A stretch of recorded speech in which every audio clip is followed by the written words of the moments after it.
À l'occasion de la célébration de la Journée internationale de la femme le 8 mars 2012, les femmes de certains groupements de la Haute et Moyenne Guinée ont décidé de commémorer cette journée de façon très particulière.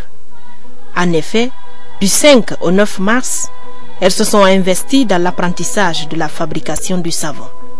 Il s'agit pour elles de moderniser et d'améliorer la technique de production traditionnelle par un nouveau mode de production permettant l'accroissement des quantités et de la qualité du savon qu'elles produisent habituellement. Une initiative chargée de symboles que Search for Common Ground en collaboration avec l'Union européenne a hautement soutenu. Depuis 2011, Search for Common Ground en collaboration avec l'Union européenne renforce les criminels de quelques localités de l'intérieur du pays. Ce sont là Tougué, Mali, Gawal, Bisikirema, Dingirai, Kouroussa, Télémélé et Dogomé qui sont visés par ce projet. Dans cette zone, les femmes sont souvent confrontées à des problèmes liés à des activités leur permettant de subvenir à leurs besoins.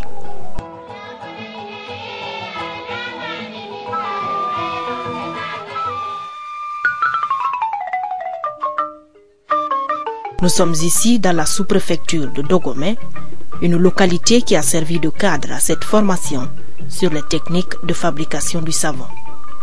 La première étape de la fabrication du savon local a été la préparation des ingrédients, du mélange de base composé d'huile de palme ou d'huile rouge, de soude caustique, d'eau et de parfums fabriqués aussi localement par les femmes. Cette étape, comme vous le constatez, comporte des risques, d'où la nécessité d'utiliser des gants, le protège-nez, les bottes et les lunettes pour protéger les yeux contre la soude caustique. La deuxième étape est celle du mélange. La quantité nécessaire d'eau, d'huile, de soude caustique est remuée à l'aide d'un long bâton. À ce niveau, la quantité de chaque matière est fondamentale. Après ce mélange, la combinaison liquide obtenue est reversée dans un moule en bois dur et couvert de caoutchouc. Cette étape est la troisième. Une fois reversée dans le moule, cette matière se solidifie au bout de 24 heures et prend la forme du moule, ce qui constituerait la quatrième étape de la fabrication du savon. On procède ensuite au découpage des morceaux de savon, qui est la cinquième étape. La sixième et dernière étape est celle du marquage, une étape qui permet aux femmes de mettre leurs griffes sur leurs produits, soit le nom du groupement ou encore le nom de la localité. Tout dépendra de ceux qui fabriquent le produit.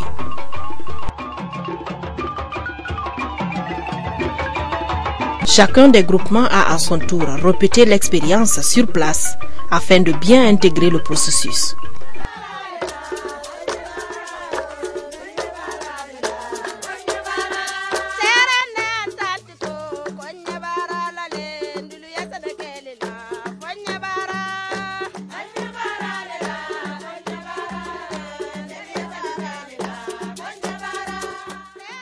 À la fin de cet atelier, Madame Bangoura Fatoumata Souma, formatrice, s'est réjouie du niveau de la formation donnée.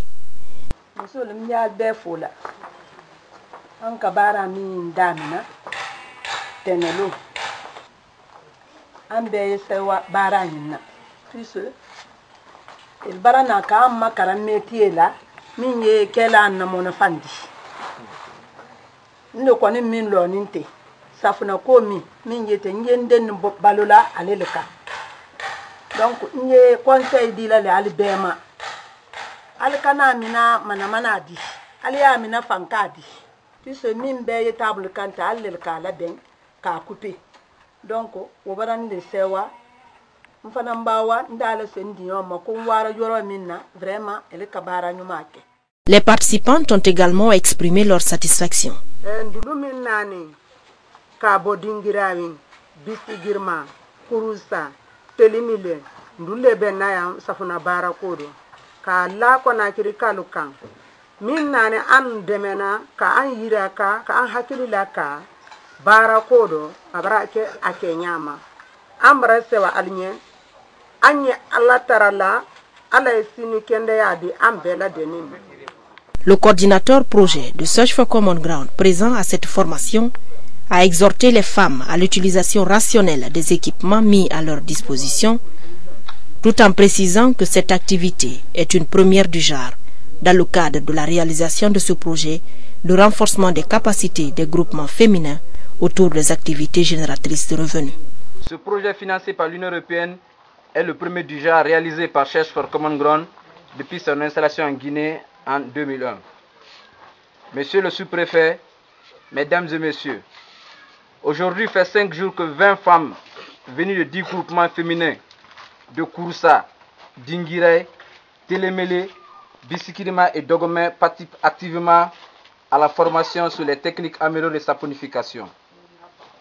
Et c'est au terme de cette formation que Search for Common Ground, avec l'appui financier de l'Union européenne et au nom de la directrice pays de Search for Common Ground, met à la disposition de ces groupements un important lot d'équipements améliorés de saponification composés comme suit: 12 tables avec moule, 18 box, 18 cachets en fer et 18 cachous à écriture.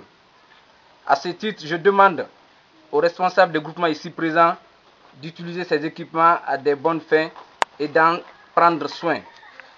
Je ne saurais terminer mon allocution sans dire grand merci aux autorités administratives, communales et la radio communautaire de Dogomé pour leur accompagnement et soutien sans condition en ce qui concerne la réussite de la dite formation. Les autorités locales, notamment le maire de la sous-préfecture de Dogomé, a à son tour remercié les participantes et les organisateurs pour la mise en œuvre de cette activité, mais aussi et surtout pour le choix de sa localité. Nous, communauté de Dogomé, nous nous réjouissons très sincèrement du choix d'abord de notre milieu comme étant le lieu de la formation des premières équipes de cette activité de fabrication de savon. Nous remercions très sincèrement le projet Search for Common Ground qui a accepté d'appuyer nos sœurs, nos épouses dans cette activité. Si donc les femmes sont appuyées dans des activités génératrices de revenus comme celle-là, nous ne pouvons que nous en réjouir. C'est par Search for Common Ground que Dogomé a pu obtenir une radio communautaire. Nous ne pouvons que dire merci à ce projet et nous leur donnons l'assurance que les groupements qui sont formés bénéficieront de notre assistance morale, de notre assistance technique, de notre assistance matérielle pour que ce qui est fait puisse aller de l'avant. Les femmes s'organisent de plus en plus autour des activités génératrices de revenus. Cela apporte une valeur ajoutée très positive sur leur vie et celle de leur communauté. Mais il est plus qu'important aujourd'hui de multiplier et de renforcer l'appui en direction de ces femmes et de mobiliser les autres pour pouvoir apporter leur part dans les efforts pour le bien-être des familles et des populations. Une nécessité de formation ou d'information se fait sentir à tous les niveaux. Mes chères dames, les avantages du groupement sont inestimables. Acceptons donc de nous unir afin de pouvoir faire face à nos différentes difficultés socio-économiques tout en garantissant notre épanouissement.